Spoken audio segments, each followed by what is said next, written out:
Ay. Hindi po.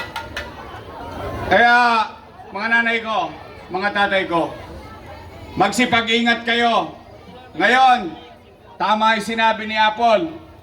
Yung kalaban niya, si Chihuahua, bigay ng ano, AX. Ano yan? Tupad. Meron pa akap. Hindi po akap yan ha, akit yan. Nangaakit yan. O, ngayon naman ang payo ko, talaga naman mahirap ang buhay. Tanggapin nyo. Sayang din yun. Laman loob din yun. Hindi naman niya pera yun eh. Pera naman ng taong bayan yun eh. Tama, mali? O, pagkatanggap nyo, huwag kayong magpapaakit. Tama ba? O, kasi tingnan ninyo, ang dami naging congressman dito, isang termino pa lang may project na. Hanapan nyo si Chihuahua, ni isang project, wala. Totoo lang. Mahilig sila yung ano, ginagawa tayong timawa. Yung alam mo yung ginagawa kang rabbit, sinusubo sa iyo yung karot, tapos hinahabol-habol mo. Yan ba ang klase ng gobyernong gusto niya? Ang totoong gobyerno, nagpaplano, nag-iisip, yung pangmadalian at yung pangmatagalan. Tama ba? Chihuahua. O ngayon, mga nanay ko, mga tatay ko, o yan ha, saan kayo nakakita? Inaakusahan, umaamin. Bakit? Pinaninindigan ko ginawa ko. Basta isa lang importante. Salamat sa Diyos. Nakaraos tayo nung pandemya. O ngayon, reklamo sila na reklamo sa utang. O nay, tay, baka ipatawag din kayo. Sayang din, isang bulig din yun ha. O, pero bawal na yun ha. Nay, tay, pag nagkakaabutan na ng pera ngayon, videoan nyo. Isuplong nyo. Nung bago mag-Marso 28, pwede pa yun. Pero simula nung Marso 28, bawal na po yun. Kaya, pag may pagkakataon, pinatawag kayo. Tulungan nyo kami maproteksyonan. Kasi sila may tangan ng kaban ng bayan eh. Sila may tangan ng mga, alam mo yung mga crocs.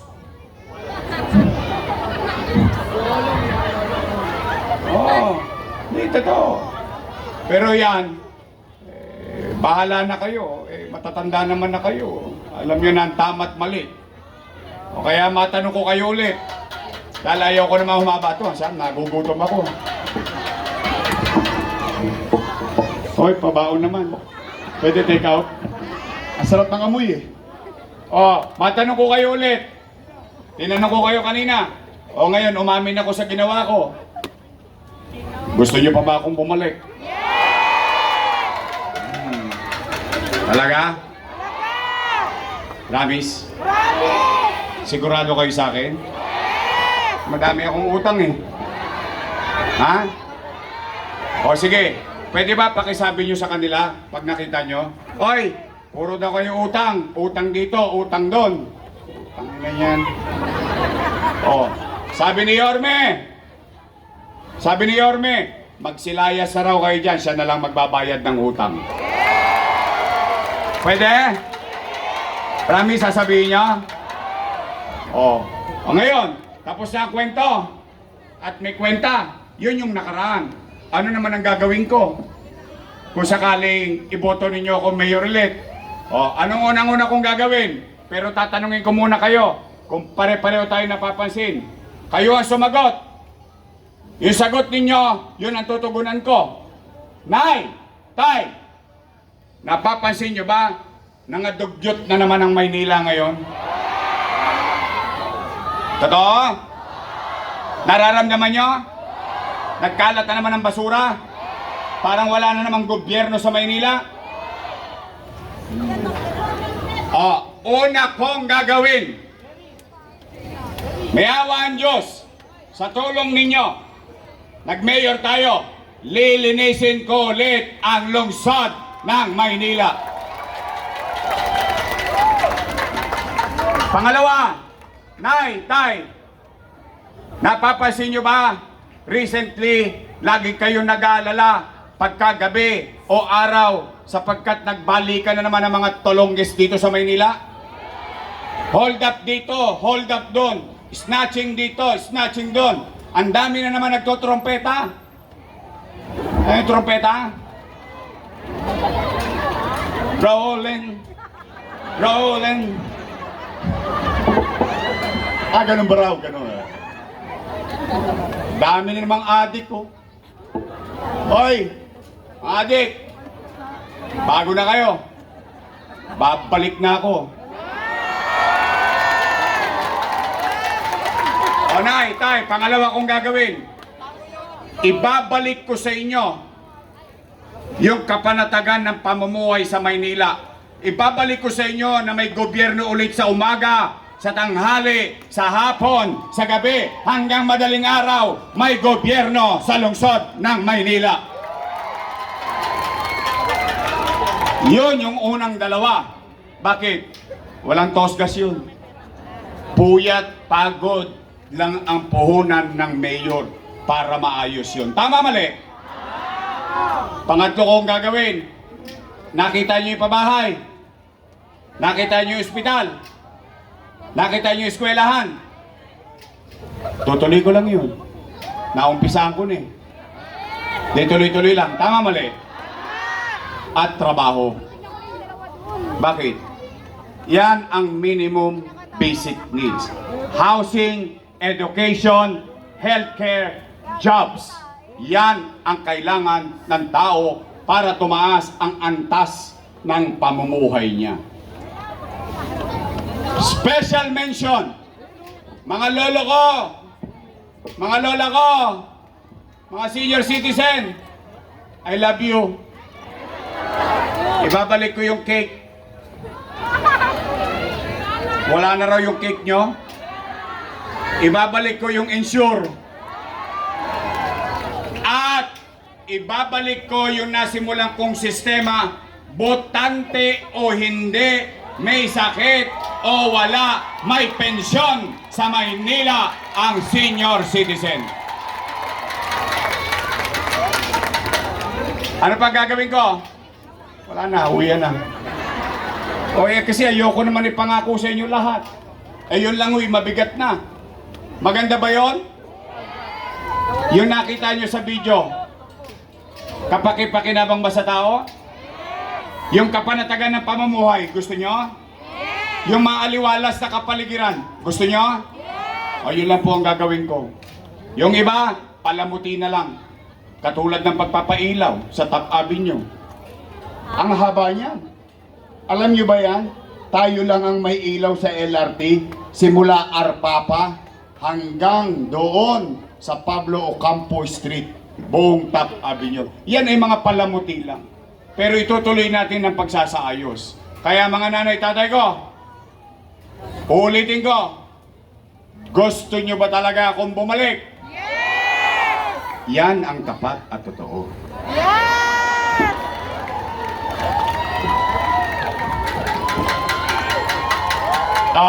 Nay, tay, pwede ba ako makisuyo?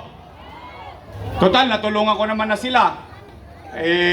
Ako, kung lilingonin nila ako, okay lang, di thank you. Kung hindi man, salamat sa Diyos, naging bahagi ako ng tagumpay nila. Ganun lang naman ang buhay. Ako ba'y magbabayad pa ng utang na loob? Opo. Magbabayad pa rin ako ng utang na loob. Bakit? Dahil ang utang na loob, walang katapusang bayaran. Yun ang paniwala ko eh. Maaaring hindi nyo paniwala yun, pero paniwala ko yun. Pero pakiusap ko lang sa kanila, baka naman kung po pwede, sa ibang bagay na lang ako tumanaw ng utang na loob. Dahil bakit? May utang na loob din naman ako sa taong bayan eh. Kung wala kayo, wala ang Diyos, wala din ako sa kinalalagyan ko ngayon. Kaya nay, tay, ang pakiusap ko lang, pwede ba? Yormes choice tayo, straight. Promise? Total, dalawa lang ang pagpipilian ninyo. Dalawa lang, dalawang grupo lang yan. Una, Yormes choice, matamis. Yung kabilang grupo, ladies choice.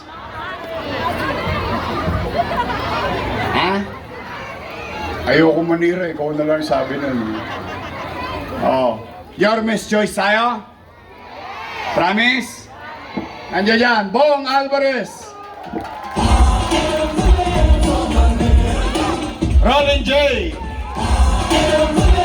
Chris Tagle.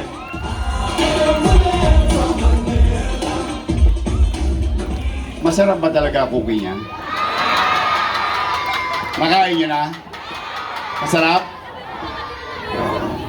Pahingi nga kumisan. Gutom na ako. Makauson! Oh, sino mas pogi? Si Letlet o si Tol?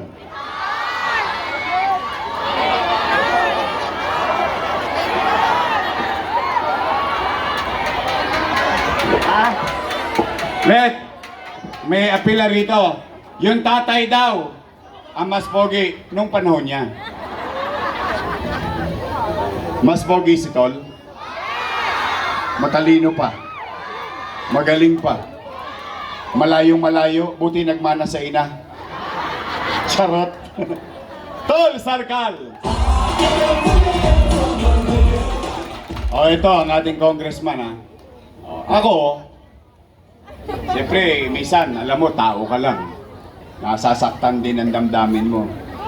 Lalo na pag pinagsasalitaan ka ng di maganda. Okay, matanong ko nga pala, may narinig ba kayong hindi maganda dito sa akin ngayon? May siniraan ba ako? Wala. O ngayon, si Chihuahua, hindi po.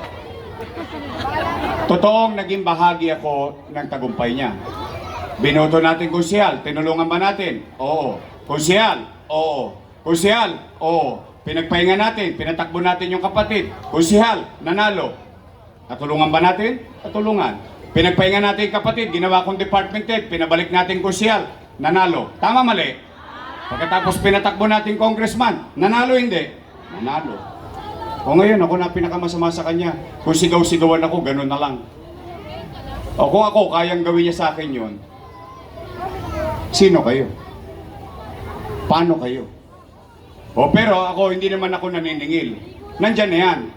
Kasi ang utang na loob, hindi sinisingil. Kusang binabayaran. Pero nandyan na yan, we move on. Kung tumigas ang leeg nila, wala naman akong magagawa doon. Bahala na ang Diyos sa kanila. Pero for the meantime, may bago tayong tutulungan na congressman. Congresswoman Apple Nieto!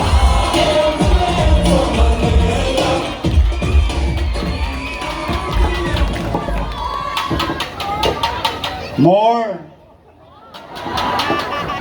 Isa pa. At ang aking Vice Mayor ay graduate ng Political Science sa Lasal. Wow! Sosyal. Dahil ko po siya, ako po graduate ng Ateneo.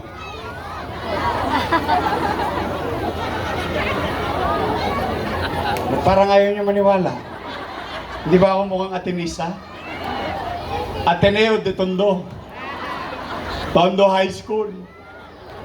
Graduate ng Political Science, alam niya ang trabaho. 6 na taon na Vice Mayor ang anak niya, ang tatay niya, train siya bilang isang anak na maging presiding officer ng Sangguniang Panglusod. Ang ating Vice Mayor, Chi Atienza.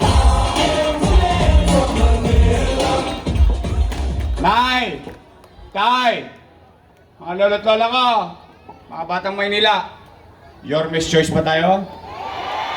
Promise? Okay, mga taga Santa Cruz, sisigilin ko kayo. Babantayan ko yung boto rito. Pagtapos ang eleksyon, bibili ako ng dividendaso. Bubuksan ko yung gitna niyan. May prueba ba tong Santa Cruz ba? Nagprueba. Nagtotoo kayo sa pangako nyo sa amin ngayong gabi. After election, ako naman ang singilin nyo. Pwede? Talaga? Ngayon, Nay, Tay, mga lolo't lola ko, mga batang Maynila, tulungan nyo kami. Hindi namin kaya mag-isa to. Because, if you come with us, together, we can make Manila great again. Magandang gabi. Pagpalain nawa kayo ng Pong May Kapal. Maraming salamat po. Manila! God first. Thank you. Maraming salamat po. Palakpakan po natin natin ang nag-iisang Yorme. Number 2 sa balota, Yorme Isko Moreno Dumagoso. At ang buong Yorme's Choice ng Distrito 3. Councilor Bong Alvarez, Councilor Ronnie G. De La Cruz, Councilor Chris Pogle, Councilor Mocha Uson, Councilor Tol Sercal, Congresswoman Apel Nieto. At muli mga taga-Distrito 3, Yorme Isko Moreno Dumagoso, katuwang si Vice Mayor G. Atienza.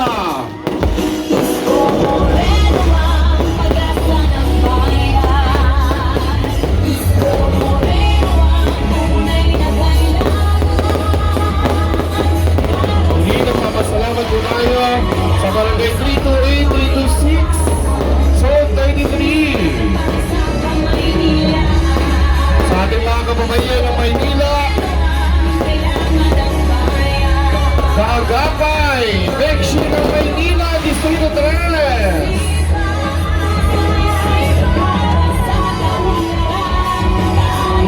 Distrito 3, sabay-sabay tayo, Manila! God first! Maraming salamat po. Magandang gabi sa inyong lahat.